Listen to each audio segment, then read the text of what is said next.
I have a great HOA and Karen video for you today. Here's our first story. 5 police cars showed up tonight at my neighbor's house, posted by Belgian Els. So, my cat didn't come home for dinner. Very strange. He's usually the one, we have 2, demanding I get to opening the tins. So I look in the usual spots. Is he stuck in a closet or the garage? Nothing. I eat dinner, thinking he'll be around meowing at any minute. Well, no sign of Frank, the cat. He's mostly an indoor lazy guy who wanders a bit around outside. Anyway, my neighbor previously, a month ago or so, had yelled at my wife about the cat crapping in his garden. Okay, that's not cool. He has a litter box and we have a garden. I get that that's a bit annoying. So anyway, I go over to his place and knock on his door. Said that I understand my cat has been bothering you. I gave him my business card and said if he ever bugs you again, please call or text me and I'll deal with whatever mess or whatever. Meanwhile, I'll try to improve the situation. I bought some dirt, catnip, and made an outdoorsy litter area for my guy. Showed it to him a few times. We made an effort to keep him inside more. But I'll be honest, 8 years as an indoor-outdoor, he gets antsy and crafty about getting outside. Anywho, I'm wandering around the roads near my place, hoping not to find a tire print over my cat. No sign. He doesn't come home, so now it's worry time. I kinda know in the back of my mind that the neighbor did something. So I'm wandering around outside and I approach his driveway, calling for Frank, and I hear him. He's meowing for me. Okay, so I follow the sounds and, yep, he's trapped in Buddy's garage. So I tried the door, figured he could have wandered in and got stuck. Ah, crap, he's got stuck on mine before. The door's locked, dang it. Knocked on Buddy's door, said, hey, I hear my cat stuck in your garage. He says, verbatim, yep, bye, and goes to close the door. I knock again, but louder. Now this guy is a boomer, probably 65 years old, and he says, what? And I said, man, you got my cat in there, just let him out, thanks. And he says, no. At this point, I'm at the front door, and he's closing it as I put my foot in there, and I'm like, buddy, freaking let him out. He says no again, and I said, should I break this window to get him out? He pulls out his phone and starts recording and says, you're threatening me. And I'm like, bro, you stole my cat, let him freaking out. And he says no again. Goes to close the door, and I knocked it hard as it closed and popped open. Guess it didn't latch. And he tells his wife, sorry to say, but I think he has done things to his wife, to call 911. And she does. And he slams the door with his shoulder and locks it. I hear them literally on emergency calling the police. I'm like, okay, he stole my cat. He can't keep him, that's not a thing. So I dialed the non-emergency line and told my end. Neighbor threatened my cat before, now he has him captive. And she tells me the squad car will be there soon to talk to him. And like 5 seconds later, the first car pulls up. I give him my ID, tell him my cat is in there. He says, well, how do I know? I said, I can hear him. Well, does he have a cat? No, I'm pretty sure he hates cats. I show him a picture and say, he's in the garage here. 2 more cars pull up, 4 more cops. I'm like, wow, this is really something. First cop talking to Buddy, watching the video. But then 2 more. 5 total. One guy is like SWAT gear ready to kill somebody. They talk to him. Cat is meowing like crazy beside us in the garage. The SWAT guy's like, did you steal his cat? The other cop says, he says he did. Says that this guy's, mine, cat is in there. He craps on my property, right there. He points to a little dirt patch behind a bush. I'm like, I'm sorry man, I didn't tell my cat to come over here and find a good litter box. I'm working on it.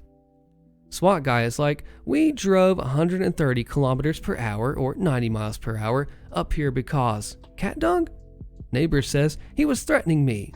And at that point, I said I just asked how I should go about getting my cat out of the garage. SWAT guy tells Buddy that he's called a break and enter to 911 because I was sneaking around his garage. And the first cop is like, this guy stole his freaking cat. SWAT guy says, why'd you call a break and enter? Neighbor says I didn't. And he's like, should we go down to the shop and pull the tape? Neighbor starts pulling a, don't you know who I am? Don't talk down to me crap. Those are quotes. And the guy is saying it's a crime to call emergency for a non-emergency. Like down to the station kind of crime. First cop is like, let the cat out now. And he finally does. Frank runs out and home. The cop says this is stupidly unreasonable that you call 911 over cat dung. Guy finally apologizes, shakes my hand, and says sorry to me. I said, "Do you still have my number? I'll literally come fix whatever he messes up while I try to get him trained to stop using your garden and the dirt patch." The cop says to me to do what I can to keep the cat indoors. I mean, I'm saying I do try, but my niece and 5-year-old live with us and sometimes he's crafty. Anyway, now I am not sure what is going to happen if my cat gets out again. What a crap show. I'm wired and can't sleep though, so I thought I'd share. Half-brothers threatened to sue me over $16,000. It cost them $158,000 and possibly their parents' marriage, posted by Deleted. When I, 25-year-old female, was 3, my grandparents passed away.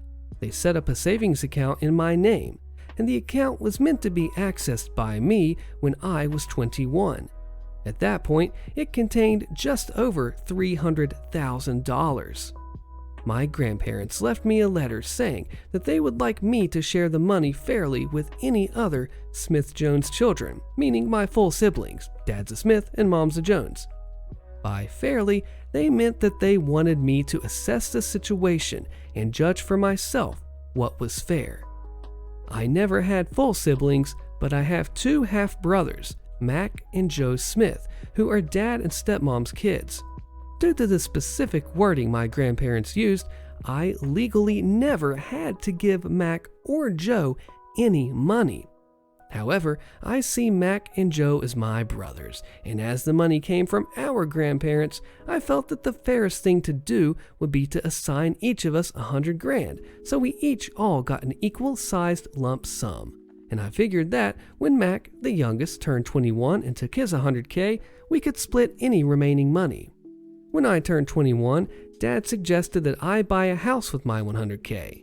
I found a place that I loved, but it was $130,000 and I couldn't get a mortgage, so Dad said, well, I should borrow $30,000 from the account. I did, figuring I could pay it back before my brothers turned 21, and I have been repaying it.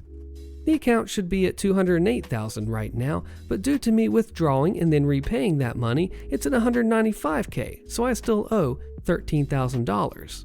Joe turned 21 recently, and as I was giving him his $100,000, Joe noticed that there was less in the account than there should be.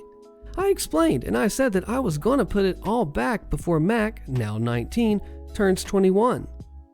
Joe told Mac, and both boys said that I stole from them and owed them the full $13,000 back, plus $3,000 of interest that they felt they would have gotten, and they wanted it all paid by this summer, which gave me less than 6 months to bring up the account to $211,000. I said I'd do it, but over 2 years as planned. The boys then wrote up a contract to that effect. I went to sign it until I saw that it said 6 months to pay it all back. I wouldn't sign as we agreed on 2 years. They said that I should figure it out as they were entitled to that money and would be seeking legal advice. Later that day, I got an email, clearly written by them, saying that they intend to sue me for the $16,000 plus whatever is currently in the account and additional damages and emotional distress on top of that. At this point in time, I'd given Joe about $50,000 of his $100,000 because he wanted it in installments. I responded that legally, they were never entitled to any of it, and given their attitudes, I'd say they've already received an amount that I deem fair, so that $50,000 was all they were getting. I then got a barrage of texts and calls and emails yelling at me for going back on our deal, and I blocked them. They then took to social media, saying that I was trying to screw them out of their inheritance and rallying our extended family into harassing me over this, and it mostly worked as a lot of people messaged me. However, I got a message from this guy called Chris Smith. Chris said that he was 27 and claimed to be my half-brother.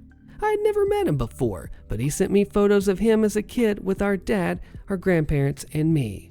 He showed me that he also had an account with $150,000 in it and a scan of a letter from our grandparents saying this money was meant to be shared fairly among Dad's illegitimate children. Chris also told me that we have another half-sibling who is 18.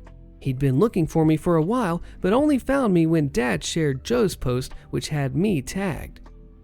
We checked with the solicitor to make sure, and as the boys are legitimate, they aren't entitled to anything in Chris's illegitimate kid fund.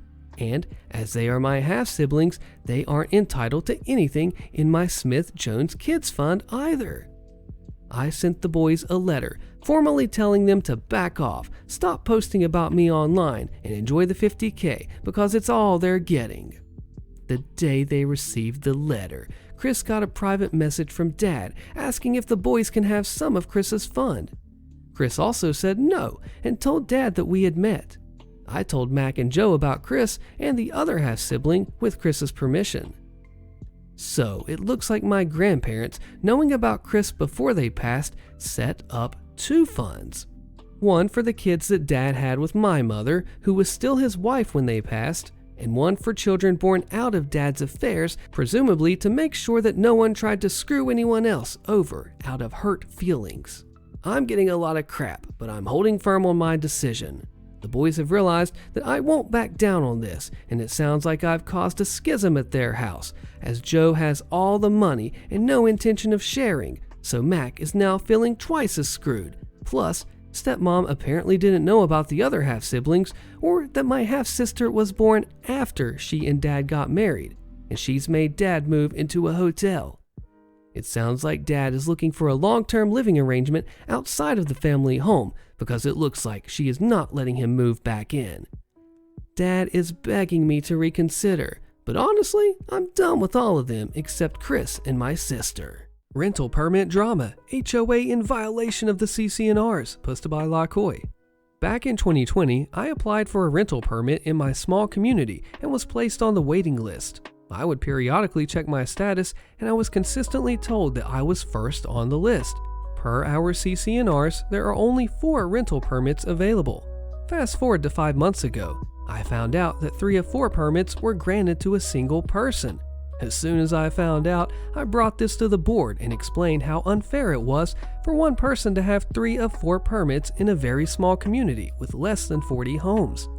They essentially told me that there was nothing they could do since the prior board approved it and I would have to wait until a permit became available. Recently, one of the tenants moved out of the rental owned by the person with 3 of the permits. I then checked Zillow and I found out that the landlord had had the home listed for lease. Per our rules, the rental permit provides a 60-day right to lease. If you're unable to rent your home in that time, then it's passed to the person on the waiting list. If there is no one on the waiting list, then the HOA will grant you another 60-day right to lease. Additionally, the home has been empty for the last month. Per our rules, as soon as the number of rentals drops below 4, the person on the waiting list has the right to the permit.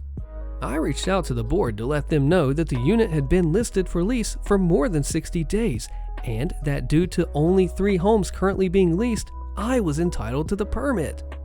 After almost 2 weeks, including me sending a follow-up email, the president said he investigated and determined that the current permit holder had a right to the permit. He basically ignored all the facts presented, including listing screenshots and me referencing the CCRs verbatim, and flat out said they would not grant me the permit. At this point, the HOA is blatantly violating their own rules, even when provided with evidence of the violation. Any thoughts on what to do next? Do you agree with this comment? You could see what other things are not being done around the community. Put that together and go to your neighbors. Get them to recall the current president. Then it gives you the chance to run or talk to the new president about getting the option to rent out your home. The other options are to see or consult an attorney, since the board is ignoring governing documents. Man, if OP could take over or get a lawyer that knows this stuff, what do you think would happen? Online fraud revenge, posted by Deleted. This story is about 15 years old, so some of the details may have gotten lost, but it's a good, real pro-revenge story. Hope you like it. Back in the day, there was a certain online retailer notorious for allowing, by default, differing shipping and billing addresses. They would also ship merchandise to one address and then send the bill to the different billing address, no questions asked. Very unethical, but they collected enough from their victims to continue operating, I guess.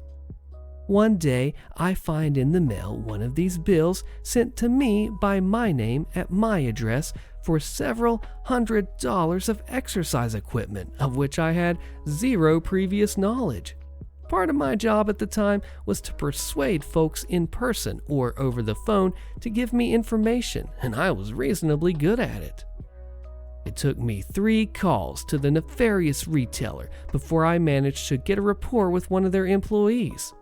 I sensed the connection and let myself speak freely, and eventually this woman's conscience got the better of her, and she conceded that the retailer was knowingly perpetrating these frauds on a massive scale in concert with many scammers who knew the vendor had no qualms about its evil business practices. She gave me the purchaser's phone number. I still remember the scumbag's name, but I won't use it here. I placed my call, posing as an employee of the vendor trying to clear up a mix-up that was delaying delivery of the items to the purchaser. In an unbelievably fortunate event, buyer's daughter answered the phone. Sounded about 10 to 12. Nice kid. "Sweetie, blah blah blah, we would love for you to get your shipment, but we are having some issues with your shipping address. We are so sorry for the delay, blah blah blah. Can I speak to your daddy? Dad isn't home." "Well, I'd hate for him not to get his stuff. Can you help me out?" This kid is eating out of my hand by then. I feel a bit bad about deceiving her, but you can't keep your filthy deeds from involving your family ever, so here we go. I get the name and the address. Google Maps, or some other mapping service, as I'm not even sure it was a Google Maps at the time, shows a pizza joint around the corner, and I stare balefully at the rectangle representing the house. "One more thing, sweetie. You've been a big help to your dad. Can you give him a message for me? Tell him it was a nice try. He'll understand. Thank you. Bye." Place another call to the retailer armed with the order number. Since they don't care about any of this, and the shipping and billing addresses now match, they change the billing name and address just like that. I grill the operator about the changed info and am assured that they will now bill the shippee. I still have no idea how someone completely unknown to me in upstate New York got my address on the opposite side of the country. Still smug for months. My super fun encounter with an entitled mom, also a complete stranger, who just left her kid with me while I was enjoying a massaging chair at the mall, posted by Majestic Jazz Hands. I'm so excited to finally have something to contribute to this sub. Also, heads up, it's a somewhat long story. I decided to go to the mall today because I haven't been there in a while and I needed some stuff. Due to the nature of my career, my back hurts only just all the dang time. I came upon a section of those leg and back massaging chairs and said, heck yeah. Some things to know about these chairs. These go through a series of 4 to 5 different types of massages, while it also squeezes and massages your legs. One of the types of massages it does is in your back. It just goes up and down your spine with hard and fast chopping-like motions. There's also other sections of these grouped together chairs placed all throughout the mall, so there were others that could be used, and in the area where I was, there were 5 other chairs grouped around me. I was in the upper left corner of that group of chairs. There was not a single person using any of the other 5 chairs. I wasn't really paying attention to where I was located, but right in front of me was a baby clothes store. Some things to know about me. I am on the spectrum, and I'm also not a fan of kids or babies. Most importantly, if I'm getting my half-hour massage, I don't want to have to interact with other people. I just want to be left the heck alone. Here comes our entitled mother. Entitled kid, he looks like he's like 9 or 10ish. I don't know, I'm not great at guessing kids' ages. He's also pretty chunky, which is a detail you'll need for later. Entitled mom also had a baby in a stroller, but it didn't really do anything relevant to this incident. So they end up standing right in front of me, and the entitled mom told the entitled kid that she wanted to look in this baby clothes store, but the kid didn't want to, so she tells him to go get a massage on one of the chairs while he waits for her. And of course, they head straight to the chair next to me. Why? There's 5 other whole available chairs. It's literally printed. How much money gets you however many minutes you get in the chair. She asked me the price, so I point to where it clearly tells you the prices. She then asks where to put the money in, so, yet again, I point out exactly where it goes. It's even lit up brightly. But just before she's about to put the money in, the conversation between them happens. Kid says, "Well, what if I don't like it?" The mom says, "You will, it's really relaxing." But what if it hurts?" "It won't. See, this lady's been sitting here for a while and she's enjoying it." But what if I don't enjoy it? Can you go first and see if you like it?" "No, mommy's going right over to look at the baby clothes, but maybe if you ask nicely, this nice lady will let you try her." I jump in. Nope, not getting up. It's only $1 for 5 minutes. If he doesn't like it, he can get off. Entitled mom just gave me a ticked look and said, "Fine, kid, just sit here and try it and come join me in the store if you don't like it." So the kid, yes, I'm still salty at this point that they put his butt in the seat next to me and not any of the 5 other completely open and available chairs, starts off not doing anything except just sitting there, thank goodness. But then an instant later, all heck breaks loose when the chair simultaneously grabs his leg good and tight, and then the chopping setting gets going. The kid just starts making this really loud crying and whining that starts off somewhat quietly, but gets insanely loud when he realizes his legs are too big to get out of the grip of the chair. I just said, "Dude, calm down. The leg grip will let go in a minute and then you can get out." But his cry yelling, "Ah!" builds to a shrieking, "Mom!" That kid has massive lungs. That yell was so incredibly loud and went on for so long until his mom comes flying out of the store and just parks her baby stroller right in front of me, where it starts crying, and the mom starts yelling over the kid in the chair, asking him what's wrong, and the kid says, "This chair's punching me in my back and it's got my legs and I'm trapped." Mom starts trying to pick the kid up, but the leg part lets go, so they both kind of just stumble back into the stroller, which makes the baby start crying even louder. Then mom says to me, "Why didn't you pull him out when it started hurting him because it was set too high?" Let me interject here. The settings are pre-adjusted. You can't change them. But most importantly, how is this my gosh darn fault to begin with? Then he says, "Oh, you could have just come into the store and get me?" Again, how is this my fault or responsibility? The kid was fake sniffling because he wasn't even crying to begin with, just doing an insanely loud whining and screech, so she told him they'll go to the food court to get ice cream. Not the most exciting story on here, but incredibly annoying to deal with when I just wanted to be left the heck alone on my one day off and enjoy my dang chair massage. Sued my HOA. My lawyers destroyed HOA Karen in court. Click the video on your screen so you find out how, and I'll see you there.